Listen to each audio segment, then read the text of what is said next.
Spomeni se o čovječe stvoreni od Boga da ti je jednokrat mriti, a ne znaš kada. Da hoće dojiti jedan dan u kom ćeš biti mrtav ujutro i nećeš dočekati večera. Ili uvečer i nećeš jutra vidjeti, te bi to moglo biti ravno danas. U ovom istom vremenu, pače u ovom istom hipu i s tobom govori. Poštovani i dragi uzvanici, dobrodošli na glagoljašku večeru koju smo vam ove godine priredili u okruženju plemićke obitelji Zrinskih. Riječ je o interaktivnom i intermedijalnom projektu članova Odsjeka za hrvatski jezik i književnost Filozofskog fakulteta u Osijeku, posebice onih koji rade na kolegijima jezik hrvatskih glagoljaša i filozofsko-simbolički ustroj glagolskog pisma. Kao filologinja i kao paleokroatistica za jedan od svojih temeljnih zadataka, znanstvenih zadataka, zadala sam si upisati Slavoniju u službene udžbeničke definicije o glagoljaškim prostorima.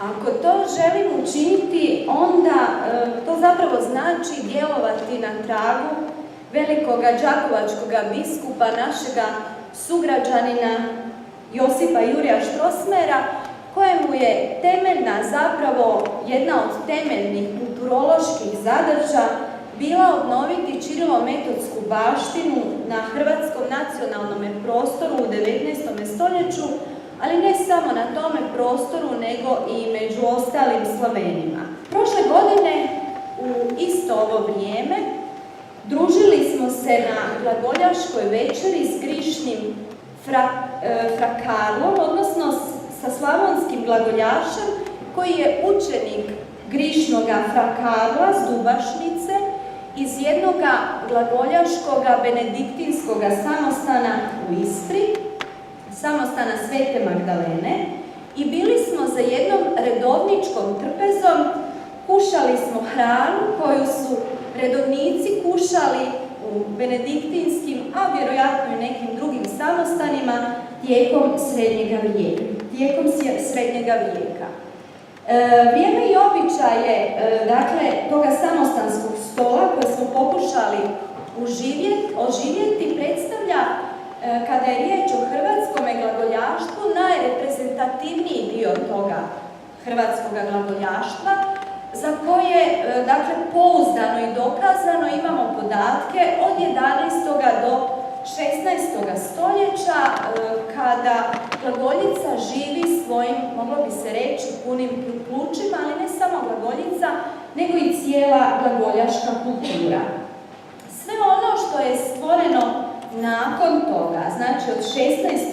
stoljeća, pa možemo reći do naših dana, spada u vrijeme koje se zove vremenom potisnutoga života glagoljice, tako to naziva hrvatska paleoslavistica Anica Nazor.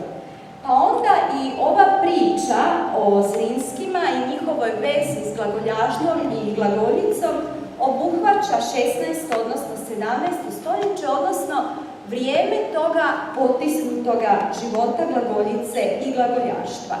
Želim vam da ovu večer doista provedete u miru i dobru prema onoj paroli, odnosno pozdravu kojim su se pozdravljali glagoljaši, posebice benediktinci u svojim samostanima, da imate koristi za dušu i za tijelo, da imate strpljenja poslušati ovo što smo za vas večeras priredili, jer studenti su ovaj puta imali zapravo poseban zadatak.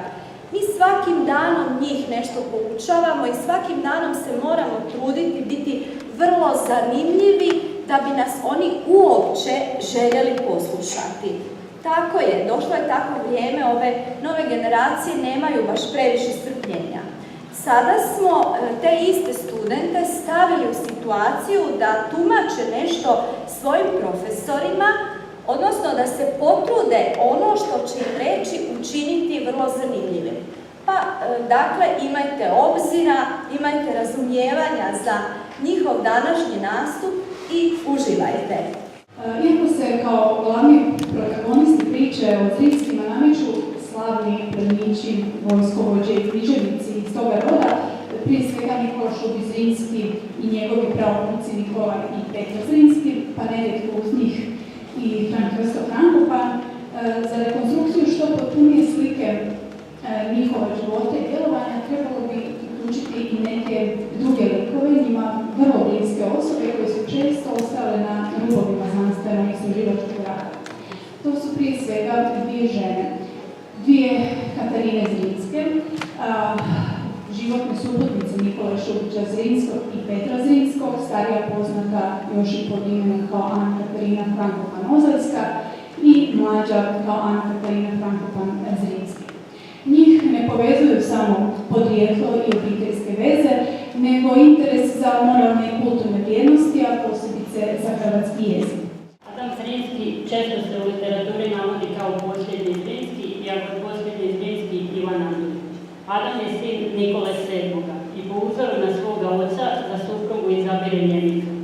Oženio se Marijom Katarinom von Lampen. Ona je podrijetlom iz jedne od najistaknutijih gornjoaustrijskih velikaških obitelji.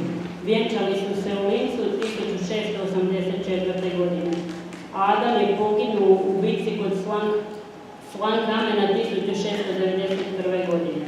Mi smo pokušali na ovim našim satima vježba na kolegiju jezik hrvatskih glagoljaša i filozofsko-simboličkog ustroja i glagolskog pisma, kako bi rekli također stari Sloveni, ganati ili gonetati sadržaj te vizualne košuljice, odnosno oblike tih stilizacija, što možete vidjeti u ovoj kratkoj izložbi u dnu prostorije, u dnu naše svečane dvorane, gdje su zapravo nalaze kaligrafski prijepisi.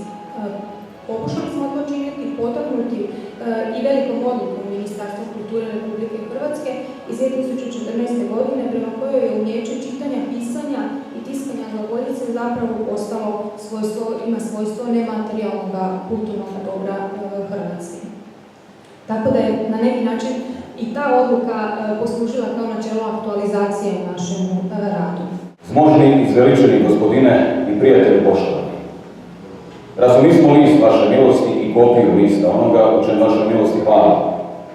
A i mi smo zato bili prvo čuli da nisam nikomu dao na znanje, zato smo prvo davali na znanje da od nikoga ne bi ni jedne pomoći. A mi znamo da gredu i da je zginuti u onoj zemlji.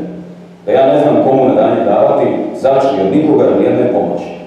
U brojnim spavaonicama, dakle, nalazio se velik broj kreveta, od kojih svakako treba istaknuti venecijanski željezni krevet i željezni pozlačeni krevet sa 4 mala i 6 velikih orlova, i to je bio krevet Katarine Zrinski, te on od ostatka prostorije bio izoliran balahinom od crvenog damasta.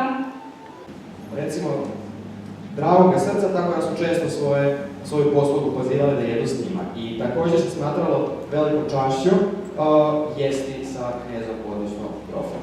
U kratkom vremenskom razdoblju između 60. i 70. godina 17. stoljeća nastajala su na dvoru naših velikaša, Zrinskih i Frankopana, književna djela vrijedna proučavanja. Petar Zrinski prepjevao je s mađarskog jezika ep svoga brata Nikole, Adrijanskoga mora Sirena. Glavni dio Petrova prepjeva čini Opsida Sigecka. Dubrovčanin Vladislav Menčetić čitao je Petrovo djelo koje mu se svidjelo i njemu u čast napisao je pohvalnički spjev Trublja Slovinska. Nikola i Petar Zrinski nisu jedini autori kojima je kao nadahnuće poslužila Sigecka bitka. Još u razdoblju renesanse Varmekar Narutić napisao je Vazeće Siget grada, a nakon smaknuća Zrinskog i Frankopana Pavao Riter Vitezović piše Odjeljenje Sigetsko. Zrinsko-frankopanska priča poslužila je kao tema u romanu Eugena Kumičića Urota Zrinsko-frankopanska u razdoblju hrvatskog realizma.